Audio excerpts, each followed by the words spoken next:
Bonjour à tous et bienvenue dans ce FNRS Live entièrement consacré à l'ERC, le European Research Council, à l'occasion de la sortie du nouveau numéro de FNRS News, dont le dossier principal est précisément dédié à l'ERC et à Horizon Europe, avec dans ce magazine des témoignages et des infos pratiques qui permettent de mieux voir, de mieux savoir ce qu'est l'ERC. Alors pour en parler, nous avons la chance d'accueillir à la fois Jean-Pierre Bourguignon, président ad interim de l'ERC. Jean-Pierre Bourguignon, bonjour. Bonjour et merci pour votre intérêt.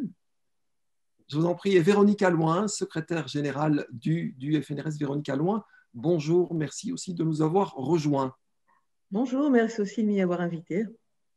Alors, Jean-Pierre Bourguignon, j'ai dit président ad interim. Vous l'êtes depuis le 27 juillet de l'année dernière, mais vous l'aviez évidemment été avant cela, de 2014 à 2019. Mais après le départ de votre successeur, Mauro Ferrari, vous exercez actuellement la fonction ad interim. Alors, Jean-Pierre Bourguignon, première question, et vous vous y attendiez sans doute, hein, c'est une question relative au budget. Les coupes budgétaires sur la recherche seront finalement moindres qu'on ne l'avait craint tout un temps. Les budgets totaux sur la prochaine programmation, les 7 années de 2021-2027, s'élèvent à 95 milliards et demi d'euros pour Horizon Europe, dont 16 milliards d'euros pour le RC. Les budgets alloués, c'est ma première question, sont-ils suffisants quand on sait que le RC identifie environ 30% des propositions absolument excellentes de plus que celles qu'elle peut financer, et compte tenu aussi de l'intensité forcément de la concurrence internationale, des investissements massifs réalisés sur d'autres continents et dans d'autres pays. Le budget est-il suffisant ? C'est évidemment une question essentielle. Nous avons été très inquiets de ce qui s'est passé au sommet du mois de juillet dernier, mais je dois dire que grâce à une mobilisation remarquable de la communauté scientifique d'une part, mais aussi du Parlement européen qui s'est vraiment battu pour nous, mais aussi avec nous. On a beaucoup discuté avec eux. Finalement, le budget d'Horizon Europe a pu être, après avoir été coupé de 13,5 milliards dans l'été, a pu être abondé de 4 milliards. Donc l'écart reste grand, mais malgré tout, c'est significatif. Et comme vous l'avez dit, pour le RC, le budget envisagé, enfin maintenant, qui va être presque sûrement voté, puisque maintenant la négociation est terminée, on n'est plus que dans la phase comment dire, de régularisation par le vote, va un peu dépasser les 16 milliards. Alors, l'autre chose que je voudrais dire, c'est une chose importante qui s'est produite aussi dans la négociation, dans la partie finale de la négociation d'Horizon Europe, ça a été aussi, disons, de préciser une chose qui pour l'ERC est essentielle, qui est de quelle façon les pays associés vont contribuer au budget.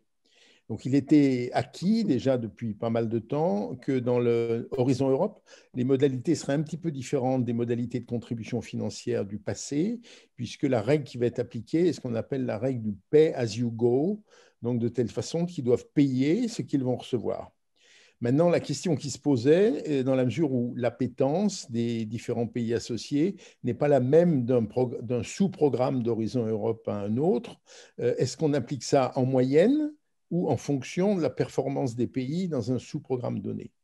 Et pour le RC, ça revêt une importance très, très grande parce que, évidemment, en ce moment, il y a un nouvel État associé après le Brexit deal qui va être la Grande-Bretagne, puisque dans le Brexit deal, il est prévu que la Grande-Bretagne devienne un pays associé, mais il y a aussi Israël, il y a aussi la Suisse, etc. Et ces pays, quand vous les mettez tous ensemble, et si on regarde l'histoire, c'est-à-dire ce qui s'est passé dans le passé récent, c'est quand même en gros 30% des contrats ERC. Donc ça veut dire que si ces pays maintenant pay as you go, comme je l'ai dit, ça veut dire que le budget dont on vient de parler, qui est le budget de l'Union européenne, à ce budget va s'ajouter normalement 30%. Alors le mécanisme est un peu compliqué puisque c'est difficile de savoir avant que vous ayez fait votre performance, quelle va être votre performance. Malgré tout, on a un historique très précis et donc il y aura probablement des petits ajustements à faire d'une année sur l'autre. Mais en tout cas, le budget dont vous avez parlé de 16 milliards, qui est le budget de l'Union européenne, devrait être complémenté normalement, si rien ne change, c'est-à-dire s'il y a la même appétit des chercheurs travaillant dans ces pays associés et le même taux de succès, mais je ne vois pas pourquoi ça changerait, probablement on doit ajouter à ces 16 milliards un peu plus de 4 milliards. Donc ça veut dire au-delà de 20 milliards d'euros. Et donc maintenant, la question, c'est si la pression par les candidatures n'augmente pas de façon extraordinaire, alors le budget est un budget raisonnable. Par contre, ce qui nous inquiète beaucoup, et c'est une des choses sur lesquelles on a appelé l'attention depuis le début, c'est beaucoup de pays en ce moment sont en train de, disons, de diminuer l'argent qu'ils mettent dans les programmes qu'on appelle bottom-up, à l'initiative des chercheurs, et au contraire veulent que l'argent de la recherche dans ces pays soit concentré dans du top-down, c'est-à-dire avec le niveau politique choisissant les domaines dans lesquels on dépense. Et ça peut avoir comme effet que, comme l'ERC, lui, est strictement bottom-up, d'augmenter de façon très significative le nombre de candidatures à l'ERC. Et donc, du coup, comme la situation du point de vue budgétaire dépend du nombre de candidats, c'est-à-dire on peut se retrouver en cas d'une situation, comment dire, pathologique de trop grand nombre de candidatures, en fait, que ce budget se révèle vraiment insuffisant. Et c'est pour ça d'ailleurs que nous militions pour un budget beaucoup plus grand. Je suis désolé de ces complications, mais comme toujours, on est dans un système d'offres et de demandes. Et donc, évidemment, en fonction du nombre de candidatures, le taux de succès risque d'être affecté. Mais à certains égards, Jean-Pierre Bourguignon, vous avez fait un peu le sommaire de cette interview en abordant différents aspects. Et je voudrais avant tout dire, en quelque sorte, annoncer que l'ERC nouveau est arrivé. Mais quand on dit ça, en 2021, on s'attend plutôt à des évolutions de l'ERC plutôt qu'une révolution de l'ERC, puisque globalement, les choses ne vont pas changer de manière fondamentale. Il y a un certain nombre de choses qui vont changer d'un point de vue, je dirais, peut-être plus opérationnel par rapport au précédent programme cadre. Alors, quelles sont en quelques grandes lignes ces choses qui vont changer, ces éléments qui vont changer, et surtout, pourquoi les avoir modifiés par rapport à la programmation précédente? Alors, en fait, comme vous savez, une des demandes est formulée de façon très, très explicite par le Conseil scientifique de l'ERC, qui en assure la gouvernance. C'était justement qu'il y ait continuité entre l'ERC sous Horizon 2020, le précédent programme cadre, et Horizon Europe, le nouveau programme cadre. Donc, d'une certaine façon, nous sommes satisfaits que le législateur ait effectivement choisi que l'ERC nouvelle formule ressemble étrangement à l'ERC ancienne formule.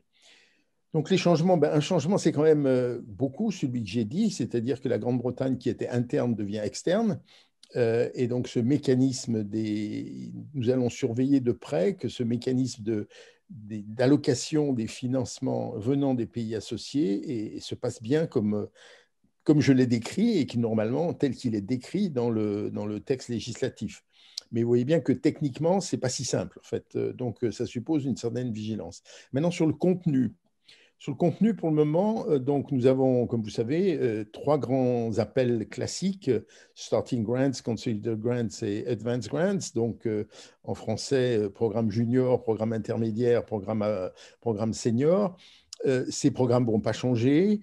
On a récemment introduit une petite nouveauté, c'était que les crédits supplémentaires, puisqu'il y a des plafonds pour chacun de ces appels, ces plafonds peuvent être déplacés si on a des besoins pour la recherche, d'équipements particulièrement onéreux ou des besoins de financement pour des missions particulièrement onéreux. Et jusqu'à maintenant, ces montants étaient variables en fonction du niveau, c'est-à-dire junior, intermédiaire ou senior. Et donc, déjà, on vient de changer et on a gardé ça, qu'en fait, c'est la même somme maximale qui peut être demandée, qui est 1 million d'euros sur 5 ans. Évidemment, pour les jeunes, ce n'est pas pour embaucher plus de gens, puisqu'on sait que pour les programmes juniors, pour des chercheurs entre 2 à 7 ans après la thèse, l'idée qu'ils soient à la tête d'une énorme équipe n'est pas une bonne idée, puisque pour beaucoup, ils ont encore peu d'expérience par rapport à ça. Mais par contre, ils peuvent avoir besoin d'un équipement qui coûte cher. Et donc, on a jugé qu'il n'était pas raisonnable d'avoir une taille variable pour ce genre d'équipement en fonction du programme. Donc là-dessus, il n'y a pas de changement à attendre. Un des changements qui a été déjà voté et qui va être mis en place, on l'espère bien si on n'a pas trop de complications avec les horaires, enfin l'horaire de mise en place des appels, c'est qu'il va y avoir pour le programme senior, donc pour Advanced Grants, il va y avoir des auditions, c'est-à-dire des interviews comme on avait déjà pour les deux autres programmes. Et donc ça va commencer normalement dès cette année, en espérant qu'on n'a pas à le repousser d'une année pour des raisons de... la pandémie rend l'organisation des interviews extrêmement lourde si les évaluations sont faites de façon virtuelle. Je ne sais pas si vous voyez, mais dans le printemps 2020 et dans l'automne, l'agence a organisé 1100 entretiens pour des candidats. C'est une performance extraordinaire parce que avant, quand les candidats étaient auditionnés face à face, s'ils étaient en retard, c'était leur problème. Là, s'il y a un problème de connexion, c'est la responsabilité de la commission, enfin de l'agence. Et donc, du coup, le soin qui doit être mis à la préparation des auditions est considérable. Donc, on espère que pour les auditions de Advanced Grants, qui normalement devraient avoir lieu au printemps de 2022, on sera pour le concours 2021, on espère bien qu'on ne sera pas dans une situation encore où l'évaluation sur site ne seront pas possibles. On a l'espoir qu'on sortira de ce tunnel où tout est virtuel. Voilà, donc ça, c'était un des changements. Alors, l'autre programme qui, pour nous, a joué un rôle, enfin, c'était une décision importante du Conseil scientifique, c'était de recréer le programme Synergie. Donc, le programme Synergie a été recréé en 2018, s'est développé en 2019-2020 de façon tout à fait spectaculaire. Et je dois dire, personnellement, j'ai pris la peine de lire non seulement les lauréats, mais aussi ceux qui étaient presque lauréats, c'est-à-dire qui allaient jusqu'à la finale. Et je dois dire, j'ai été vraiment extrêmement impressionné de la qualité, de la variété des projets et de l'originalité des projets qui étaient soutenus. Pour des raisons qui étaient purement calendaires, en fait, beaucoup de gens ont pensé que c'était lié à des questions d'argent, mais ça ne l'était pas dans notre décision. Comme nous savions que la mise en place des appels serait décalée dans le temps, comme elle l'a été, puisque les négociations traînaient, donc, au lieu d'avoir un appel Starting Grants au mois de juillet pour l'année d'après, et puis Consolidator dans l'automne, toujours pour l'année d'après, on savait qu'en démarrant au mois de janvier, les évaluations étaient complètement bloquées sur 2021. Et donc, du coup, on avait décidé qu'en 2021, il n'y aurait pas d'appel synergie.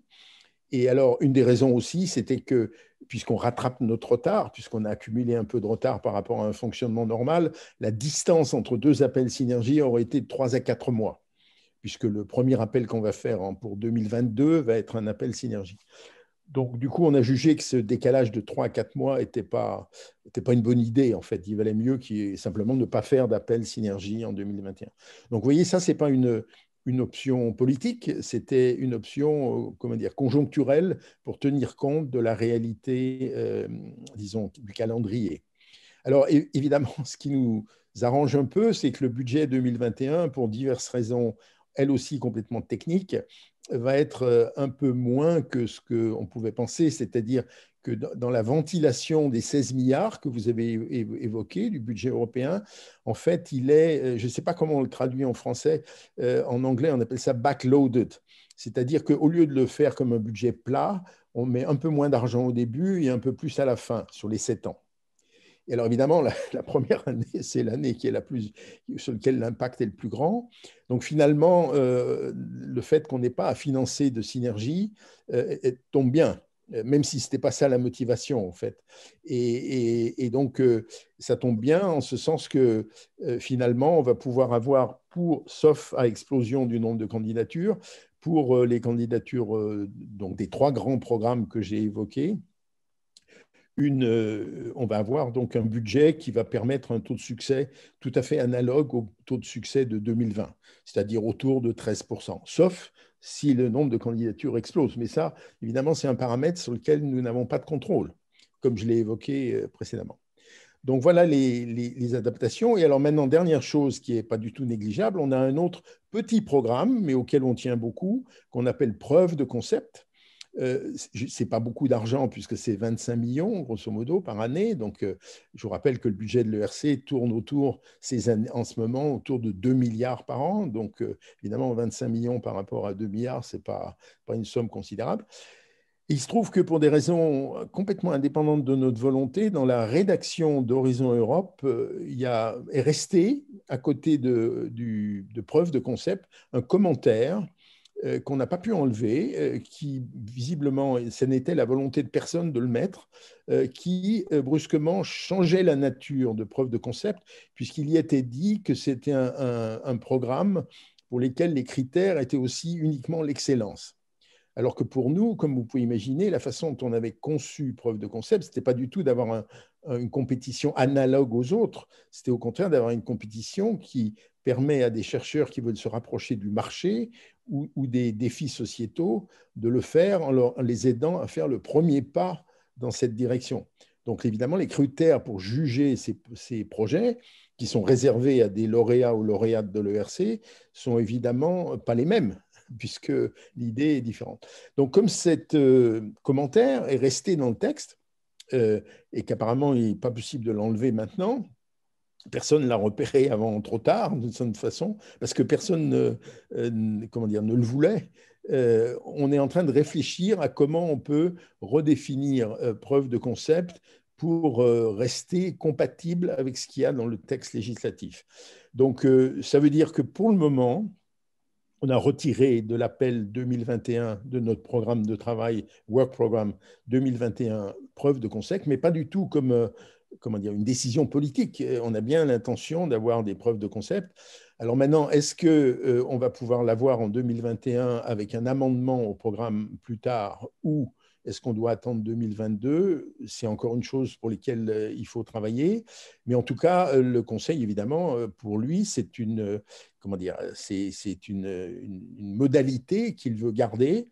Alors évidemment, la création dans Horizon Europe du Conseil européen de l'innovation, European Innovation Council, avec lequel on travaille étroitement, crée aussi des conditions un petit peu différentes. Donc en fait, c'est aussi une bonne occasion pour regarder avec l'existence maintenant de EIC, European Innovation Council, de voir s'il n'y a pas moyen de définir les preuves de concept de l'ERC un petit peu différemment.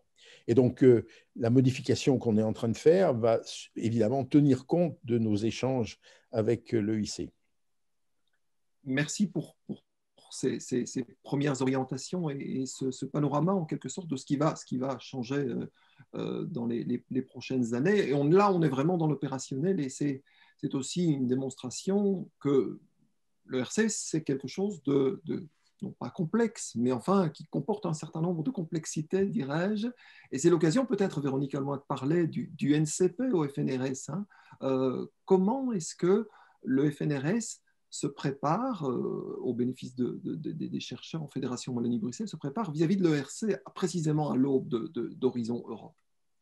Oui, en effet. En fait, le FNRS, c'est la recherche fondamentale. Et donc, dans ce secteur, les chercheurs sont surtout concernés par le pilier 1 du programme européen, c'est-à-dire le pilier d'excellence scientifique qui inclut l'ERC, mais aussi les actions Maris, Claude-Curie pour les échanges et bourses de chercheurs et le développement des infrastructures de recherche. Et nous avons au FNRS un NCP, c'est-à-dire un National Contact Point, qui se tient informé des aménagements opérationnels dans ce pilier pour fournir une information de qualité aux chercheurs. Et ce NCP organise aussi des sessions d'information pour aider et encourager les candidats potentiels, finalement, à les motiver à venir augmenter cette pression sur le RC dont parlait Jean-Pierre Bourguignon il y a peu. Alors, certaines de ces sessions incluent aussi, par exemple, des témoignages de candidats qui ont obtenu leur financement ERC et qui peuvent venir donner des conseils précieux, voire des astuces aux futurs candidats qui seront très utiles. Alors, votre réponse, Véronique Alloy, m'amène à cette complémentarité en quelque sorte entre les agences de financement au niveau national, voire régional, et l'ERC. C'est vrai qu'en décembre dernier, le Conseil scientifique a insisté sur l'importance de préserver partout en Europe les soutiens nationaux à la recherche exploratoire. Jean-Pierre Bourguignon, comment voyez-vous cette complémentarité entre les deux? Et question peut-être un peu plus précise et incisive, je dirais, c'est en quoi est-ce que c'est plus une complémentarité qu'une juxtaposition? D'abord, je vous ai dit, une des raisons pour lesquelles nous y attachons beaucoup d'importance, c'est que si brusquement les robinets pour la recherche exploratoire sont fermés partout, beaucoup de gens vont se retourner vers nous et avec des conséquences, parce qu'on sait aussi que s'il y a des taux de succès trop bas, d'abord, ça rend le travail des évaluateurs beaucoup plus difficile, et puis aussi, ça peut inciter les meilleurs chercheurs à ne plus être candidats parce qu'ils considèrent que ça devient une loterie. Et donc, ils n'ont pas envie de jouer à la loterie, ils ont envie de participer à une opération scientifique. Non, l'autre raison pour laquelle c'est très important, c'est que vous comprenez bien que l'ERC ne fonctionne pas dans un environnement vide, il fonctionne dans un environnement, il fonctionne d'autant mieux que la qualité de la recherche dans les différents pays et les initiatives, en particulier pour les jeunes chercheurs, sont nombreuses et variées et stimulantes. Une des choses qui inquiète beaucoup de gens avec la crise du Covid, c'est la possible crise des vocations pour la recherche de la nouvelle génération.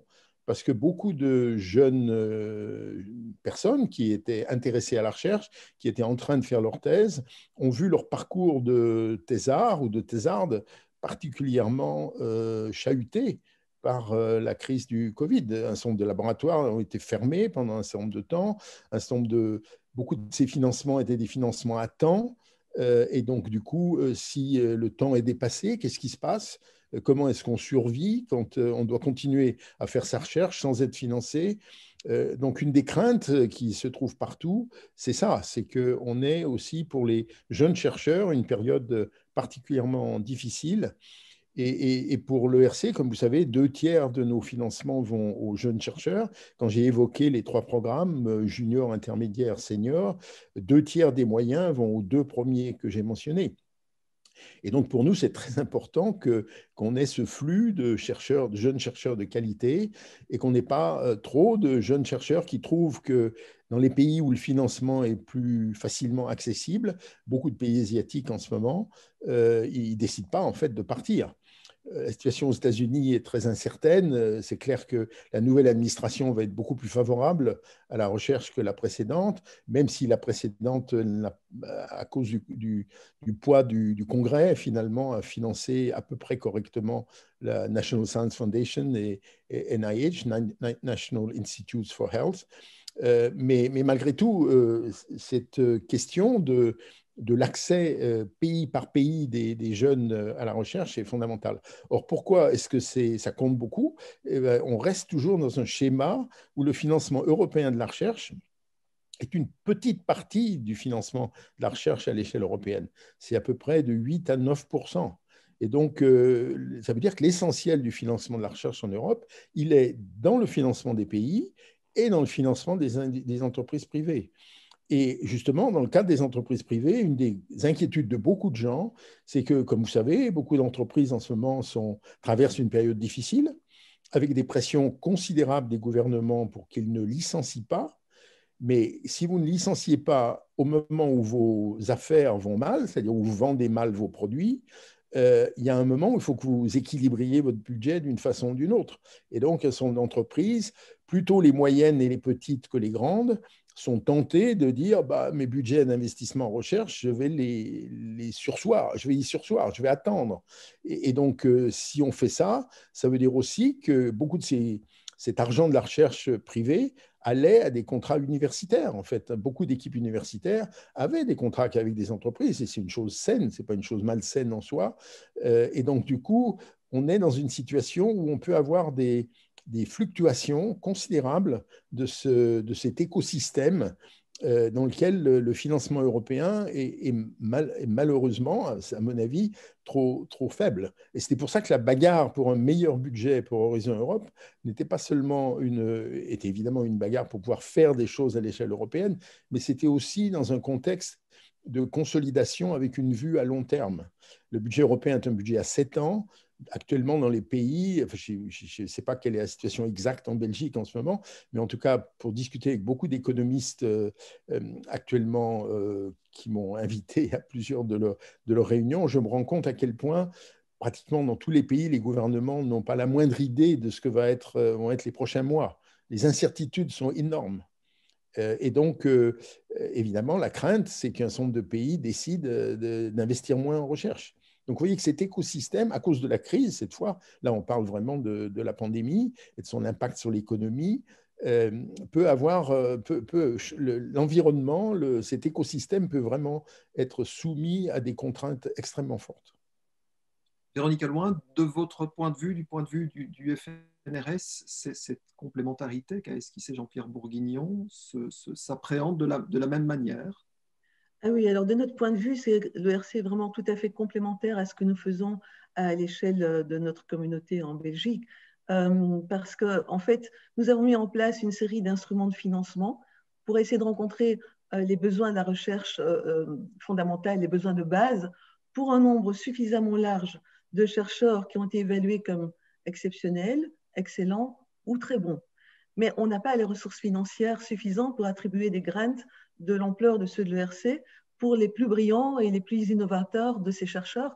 Par contre, ce qu'on fait, c'est qu'on finance des mandats d'impulsion scientifique qui visent notamment à aider les jeunes chercheurs les plus brillants à développer des projets ambitieux et on les encourage de la sorte à introduire ou bien à réintroduire une demande de financement auprès de l'ERC. Et parce que ces grants ERC sont extrêmement compétitifs, très prestigieux, ils fournissent des financements additionnels vraiment très importants qui sont déterminants pour une carrière. Et ce qui est aussi déterminant pour la carrière d'un chercheur, c'est la visibilité internationale et la réputation qu'apporte le fait de détenir un grant ERC. Merci Jean-Pierre Bourguignon. Parlons des chercheurs eux-mêmes maintenant et notamment des menaces permanentes ou grandissantes dont ils sont frappés en quelque sorte. C'est cette précarité des chercheurs, l'absence de perspective de carrière et singulièrement d'ailleurs pour ce qu'on appelle les mid-career researchers, ceux qu'on situe entre 35 et 40 ans, souvent selon les sondages. Est-ce que cette catégorie de chercheurs est un souci particulier pour l'ERC? Est-ce qu'il y a des solutions? Alors, si vous me permettez, avant de venir à votre question, je voulais rebondir sur ce que Véronique Alouin a dit, parce que ça me paraît tout à fait important pour vous de le savoir, c'est que la Belgique fait partie des pays qui ont un succès assez remarquable à l'ERC. Comme toujours, les gens sont obnubilés par le nombre de contrats par pays. Mais à un moment, il faut se souvenir de la taille des pays. Et l'Allemagne est à plus de 80 millions d'habitants, la Belgique une dizaine de millions. Donc, évidemment, ce n'est pas les mêmes nombres. Et par exemple, pour les contrats ERC, quand on divise le nombre de contrats ERC dans un pays par la population, en fait, l'Allemagne et la France sont 11e et 12e rang. Donc, pas du tout en tête. Le pays qui est en tête, c'est les Pays-Bas. Mais ensuite, il y a le Danemark, il y a l'Autriche, il y a la Belgique, le Luxembourg, etc. Donc, je voulais juste dire que la Belgique se comporte tout à fait bien donc, par rapport à l'ERC. Et ça veut dire aussi que les efforts que fait Véronique Alouin et le FNRS et son équivalent du côté flamand sont couronnés de succès d'une certaine façon, puisque leurs taux de succès sont meilleurs. Donc très souvent, les gens sont obnubilés par le grand nombre de contrats qui vont en Allemagne ou en France, mais en fait, non, c'est pas très bon en fait, et pour l'Allemagne et pour la France. J'en viens à votre question. C'est effectivement important à souligner, mais merci de l'avoir fait. Donc, sur cette question de la carrière et de la menace, alors, sur si vous voulez, la précarité des chercheurs, c'est un sujet extrêmement important qui, effectivement, et dans les dernières années, cette précarité s'est quand même considérablement accrue. Alors, évidemment, moi, je suis d'un âge où j'ai eu le bonheur d'être recruté au CNRS, j'avais 21 ans. Donc, voilà, ces temps sont révolus. On m'a un peu fait confiance sur ma bonne mine. Je n'avais pas encore de thèse. J'en ai eu une, évidemment, après. Mais donc, j'avais sur 2 publications, on m'a embauché très jeune. Mais donc, on n'est plus dans ces schémas-là, mais là, on est exactement dans le schéma contraire, où les gens doivent aller d'un poste précaire à un autre poste précaire, puis ensuite... donc, par rapport à ça, l'ERC, depuis le début, et ça c'était la volonté des scientifiques, a pris deux mesures. Une que j'ai déjà évoquée, c'est-à-dire que 2 tiers des moyens que nous mettons en place sont dédiés aux plus jeunes chercheurs. Quand on regarde la pyramide des âges des lauréats et lauréates de l'ERC, elle a un pic autour de 35 ans. Et donc, ça veut dire que, puisqu'on va bientôt annoncer le 10 millième lauréat ou lauréate de l'ERC, en fait, on est à plus de 6000 jeunes lauréats qu'on a financés. Donc, vous voyez que l'impact au niveau de la prochaine génération de chercheurs et de chercheuses en Europe est vraiment considérable de l'ERC. Alors évidemment, c'est seulement une petite tranche, c'est pas, il y en a beaucoup plus, mais quand même, on a vraiment joué notre rôle. Donc ça, c'est la première chose. La deuxième chose qui a été faite par l'ERC, c'était de donner des contrats de 5 ans. Et en plus, comme Véronique Allouin y a déjà fait allusion, qui sont des contrats d'un montant très significatif qui donne, en particulier pour les jeunes chercheurs, la première fois qu'ils ont une responsabilité assez considérable. Les montants qu'on donne, qu'on affiche sont des plafonds, donc ils ne sont pas obligés de demander la somme maximale, mais pas mal, en tout cas leurs institutions les poussent à demander la somme maximale, comme vous imaginez. Mais malgré tout, cette durée de 5 ans était justement là pour donner la possibilité, y compris à des jeunes chercheurs, d'avoir une vision à quand même un terme qui ne soit pas ridiculement court. Parce que le pire, je crois, pour la précarité, c'est en fait la contrainte dans laquelle les chercheurs sont mis pratiquement de rebondir d'une chose à l'autre tous les ans ou tous les 2 ans. Ce n'est pas comme ça qu'on fait de la recherche de très bonne qualité. Il faut avoir le temps de pouvoir développer des choses, prendre des risques, essayer de faire des choses et de voir comment elles évoluent. Donc ça, c'était deux des choses qui ont été mises en place depuis le début, sur lesquelles nous ne voulons pas varier. Et donc, comme je vous l'ai dit, une des mesures qu'on a prises récemment pour aider les jeunes chercheurs, c'était justement de relever ce plafond des sommes supplémentaires qu'on peut éventuellement donner dans le cas où on a un besoin d'équipement particulier. De sorte que c'est aussi une façon de rendre les jeunes chercheurs indépendants s'ils doivent avoir accès, par exemple, à un équipement compliqué, le fait qu'ils puissent l'obtenir sur leur contrat ERC leur donne une indépendance vis-à-vis de leur institution. Bien entendu, l'institution doit faire ce qu'il faut pour installer, etc. Mais malgré tout, puisque le chercheur arrive avec l'argent, c'est quand même plus facile d'obtenir qu'il ait accès à ces infrastructures. Donc pour nous, c'est une autre façon de contribuer. Alors l'autre façon après, c'est vraiment comment une façon beaucoup plus politique. C'est que dans la mesure où l'ERC est quand même reconnu maintenant par beaucoup de gouvernements comme un élément important du paysage de la recherche en Europe, en particulier de la recherche exploratoire, frontier research en anglais. Du coup, ça donne accès non seulement au président, mais aussi à tous les membres du conseil scientifique et aussi d'ailleurs aux chercheurs eux-mêmes et aux membres des panels, disons, des arguments pour justement donner de la crédibilité à nos paroles en disant attention, vous êtes en train de sacrifier une génération, les conditions qui sont faites aux jeunes chercheurs sont devenues trop mauvaises. Et comme vous savez, parmi les chercheurs les plus touchés par cette précarité, il y a les jeunes femmes. Donc, ce souci qui est quand même maintenant partagé par beaucoup de gouvernements d'atteindre un meilleur équilibre entre hommes et femmes dans le monde de la recherche, eh bien, la précarité n'aide pas. Et au contraire, elle a tendance à dissuader. Et donc, dans ce contexte, d'ailleurs, le RC a pris des mesures très explicites, puisque nos deux sous-programmes pour les plus jeunes, donc Starting Grants, Consider Grants, junior et intermédiaire. Ces deux programmes sont des programmes qui correspondent à des fenêtres de carrière, 2 à 7 ans, 7 à 12 ans. Et dans le cas des femmes qui ont des enfants, elles peuvent prolonger la borne supérieure de 18 mois par enfant en donnant seulement le certificat de naissance. Donc, ça veut dire sans avoir nécessairement pris le congé de 18 mois. Les hommes, c'est la même chose, mais eux, ils doivent justifier du temps pendant lequel ils ont effectivement pris un congé parental. Donc, ça fait partie de nos efforts. Et je dois dire une des choses dont je suis fier quand j'ai quitté ma présidence, c'est qu'on était à la 3e année où les taux de succès des femmes étaient équivalents à ceux des hommes. Et on a aussi progressé de façon très significative dans le pourcentage de femmes qui sont candidates. Et ça, c'est aussi une chose tout à fait importante, puisque on peut être discriminant contre les femmes, même si on ne l'est pas directement, simplement en les dissuadant, entre guillemets, d'être candidates. Et c'est vrai que spontanément, elles ont plutôt tendance à être moins candidates que les hommes parce qu'elles sont plus modestes, à tort. Et donc, j'étais très fier qu'on ait, par rapport à ça, progressé dans le pourcentage de femmes candidates et dans le pourcentage de femmes recrutées, puisque maintenant les taux de succès sont équivalents à ceux des hommes, en fait un peu légèrement supérieurs.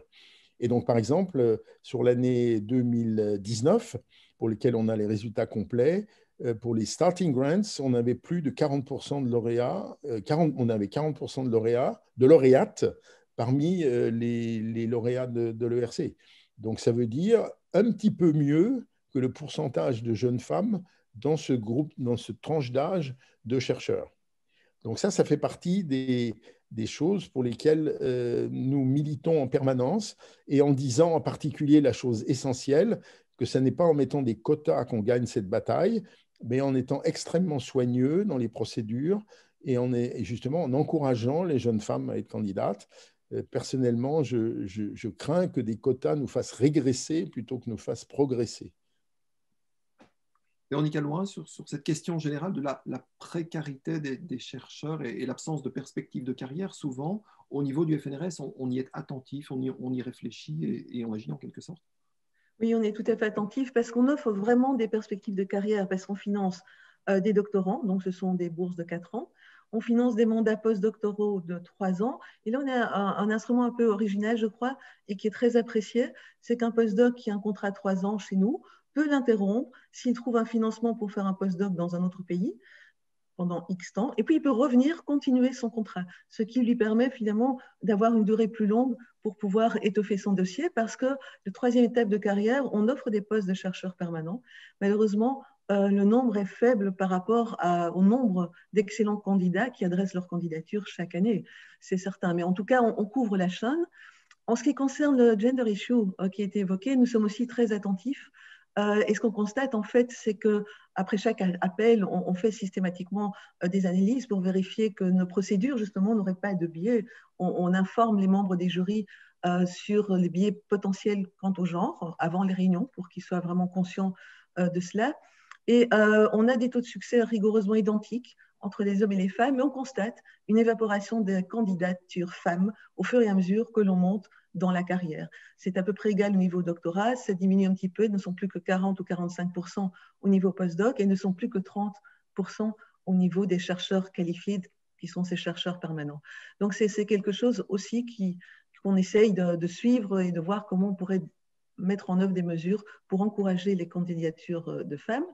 Alors, concernant la tranche des jeunes chercheurs de 35 à 40 ans, et j'ai déjà mentionné ces mandats d'impulsion scientifique qui visent finalement à donner des moyens supplémentaires aux meilleurs de ces jeunes chercheurs pour pouvoir développer leur petit groupe.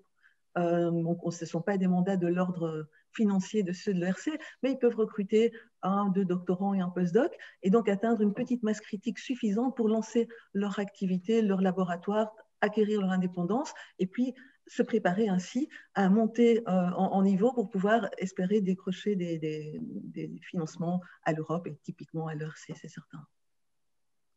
Jean-Pierre Bourguignon, c'est ma dernière question. On va parler de cette recherche exploratoire que vous évoquiez il y a quelques instants.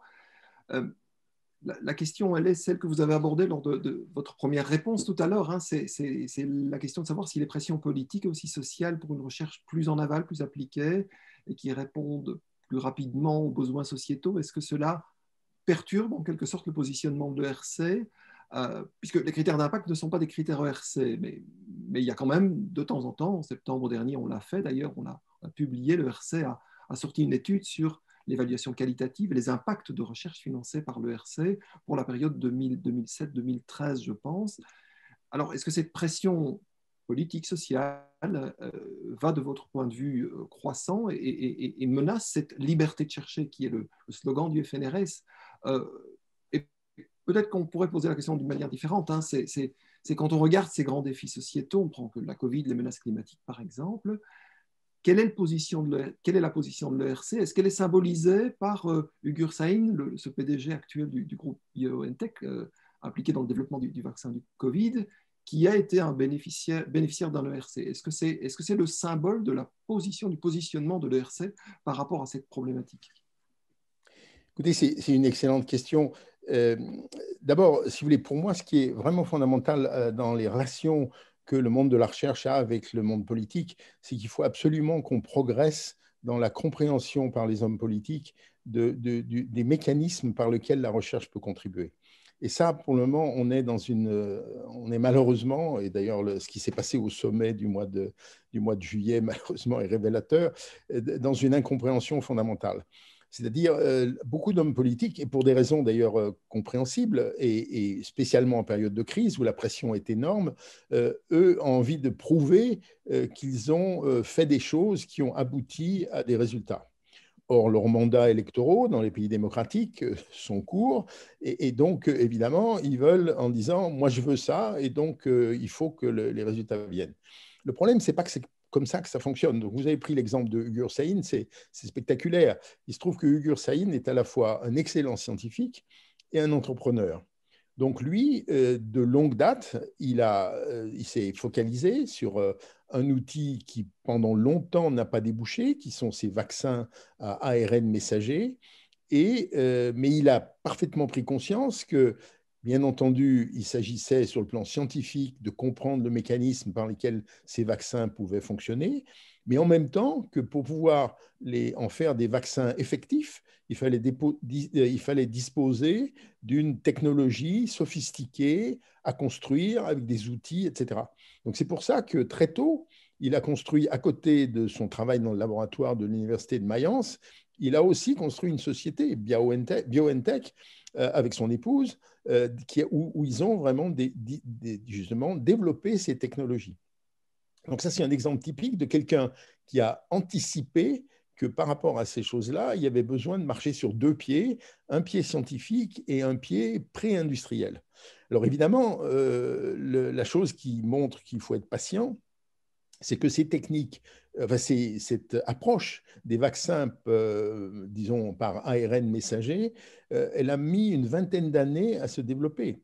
Et le contrat, par exemple, que Ugur Sahin a eu de l'ERC, c'était pour développer des vaccins pour faire une médecine le plus personnalisée possible autour de diverses formes de cancer.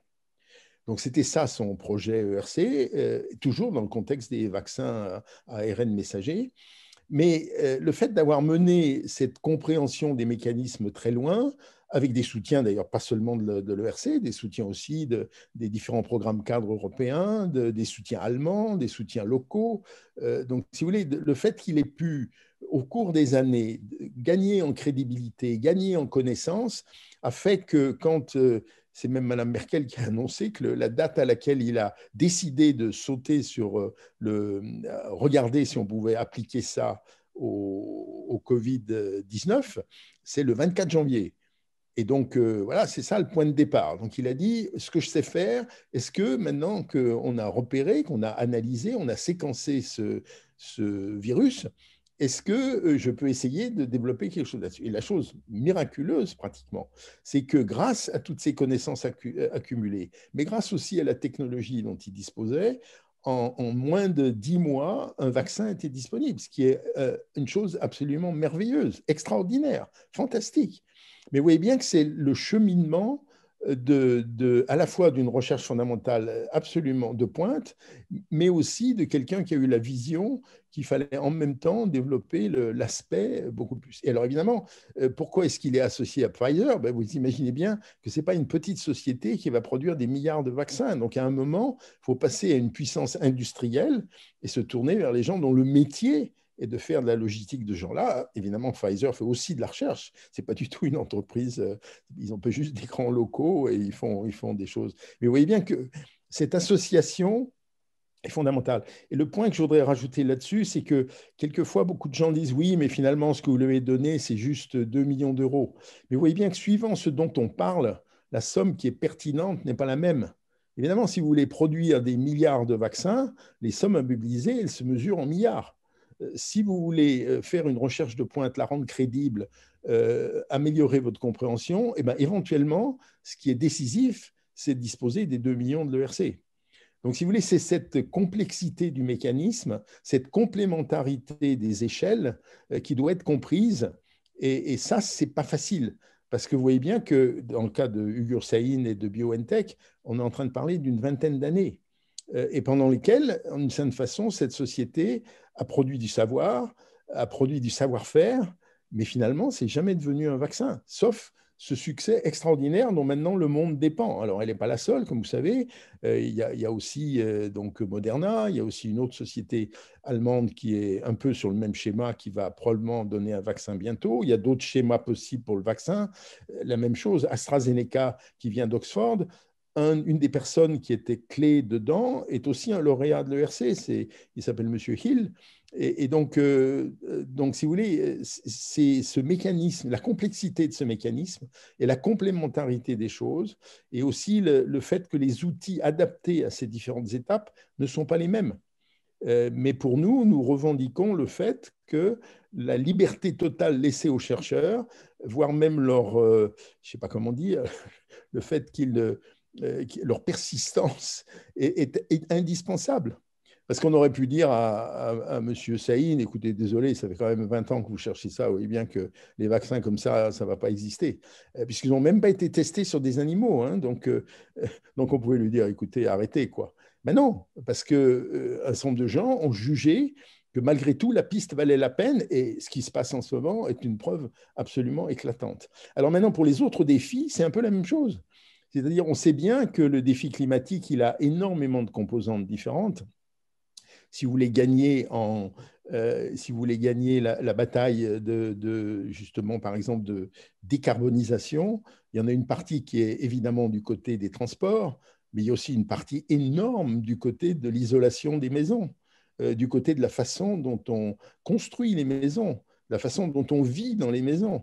Et donc, vous voyez bien que là, c'est des recherches sur les matériaux, sur les modes de construction, mais aussi sur les modes de vie. Donc, ça veut bien que les aspects de recherche qui sont couverts sont extrêmement divers, touchent aussi bien aux sciences humaines et sociales qu'à la physique, qu'aux sciences biologiques. Donc, vous voyez bien que tout ça se tient. Et penser qu'on va dire, maintenant, puisqu'on on s'intéresse au changement climatique, les seules choses qu'on va financer, ça va être telle chose, où on ne va plus voler, on ne va plus avoir d'avion, on va faire… Bon, mais vous voyez bien que ce n'est pas ça la bonne solution. La solution, c'est qu'il faut sur tous les fronts essayer d'aller au-delà de ce qu'on sait faire, et ça suppose de laisser des espaces de liberté aux chercheurs partout. Et évidemment, après, quand il y a des investissements très considérables à faire, là, on passe à une autre échelle et à d'autres modes de fonctionnement. Et là, il n'y a pas de doute que le top-down est parfaitement légitime. Mais ce top-down va devenir légitime et réellement efficace à condition que vous avez laissé suffisamment d'espace au bottom-up pour pousser toutes les frontières partout. Et ça, c'est difficile à faire accepter. Véronique Alloin, j'ai évidemment envie de vous demander si au niveau du FNRS, on le vit de la même manière, et plus précisément, si finalement tout ce que Jean-Pierre Bourguignon vient de nous dire à l'instant, vous pourriez le reformuler, peut-être avec des détails différents, mais le reformuler au niveau du FNRS. Oui, je suis tout à fait d'accord avec ce que Jean-Pierre Bourguignon vient de dire. Donc, au FNRS, en fait, il se trouve que la liberté de chercher, c'est notre valeur fondamentale, notre slogan en quelque sorte, depuis notre création en 1928. Donc, on fonctionne en pur bottom-up. On a juste quelques instruments de financement pour lesquels une attention est portée à des critères d'impact sociétal potentiel ou de valorisation. Donc, ça fait partie des 3 ou 4 critères à ce moment-là qui sont utilisés pour évaluer la qualité d'une demande de financement, mais cela représente que moins de 10% de l'ensemble des financements que l'on distribue annuellement. Alors, nous n'avons pas de pression politique qui serait dangereux pour cette liberté de chercher. Par contre, ce qu'on constate, et Jean-Pierre Bourguignon l'a signalé, comme dans d'autres pays, c'est qu'il y a une tentation, lorsqu'il s'agit de donner des financements additionnels supplémentaires, alors de les donner pour des recherches plus orientées, plus appliquées, qui sont perçues comme étant potentiellement plus proches d'une innovation à court terme. Et donc, c'est pour ça, je pense qu'il est effectivement extrêmement important de communiquer sur les impacts, les retombées de la recherche fondamentale, et l'ERC le fait très bien, mais c'est aussi très compliqué parce que Jean-Pierre l'a évoqué, les échelles de temps peuvent être tellement longues et grandes entre une recherche fondamentale de départ et puis finalement une application concrète que verrait le grand public. Et puis, c'est compliqué aussi parce que les caractéristiques dépendent très fortement des domaines scientifiques. Mais par exemple, il y a un impact, je trouve, dont on ne parle pas assez souvent, c'est celui que la recherche fondamentale permet de former beaucoup de jeunes docteurs, dont une bonne partie n'aura pas la possibilité de continuer une carrière académique parce qu'il n'y a pas assez de postes. Et donc, ils iront travailler dans le secteur privé et vont donc directement participer au développement économique. C'est aussi un impact très important.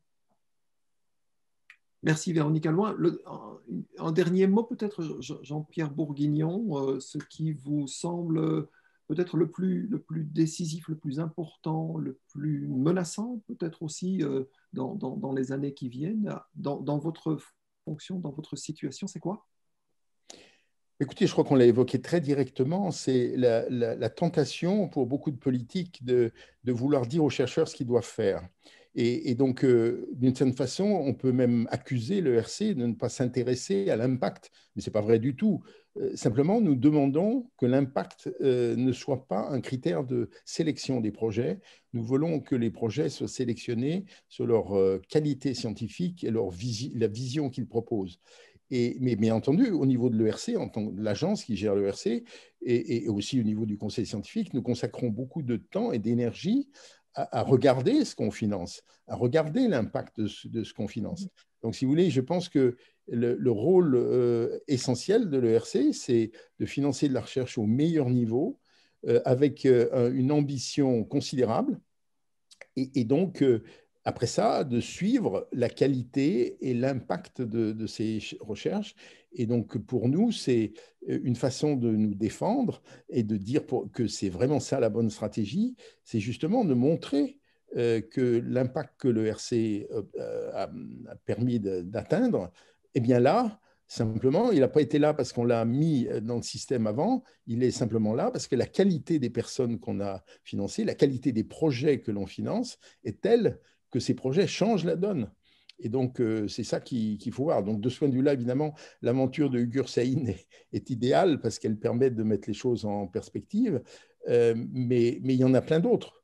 Donc, si vous voulez, à nous de montrer justement cette extraordinaire variété des impacts possibles dans énormément de projets. Et d'ailleurs, une des choses qui s'est produite que je trouvais extrêmement révélatrice, c'est au moment où la pandémie est apparue, l'ERC, évidemment, a regardé dans son portefeuille combien de projets étaient pertinents par rapport à cette pandémie. Et là, on a vu qu'on avait à peu près 200 projets qui étaient pertinents, représentant quand même une somme quand même de l'ordre de 400 millions d'euros. Donc, c'était une somme extrêmement considérable. De la même façon, on est en train de faire une analyse des projets pertinents pour ce que la Commission appelle le Green Deal, donc le traitement des questions autour du changement climatique. Et on se rend compte l'ERC a dépensé plus d'1 milliard pour ces questions-là.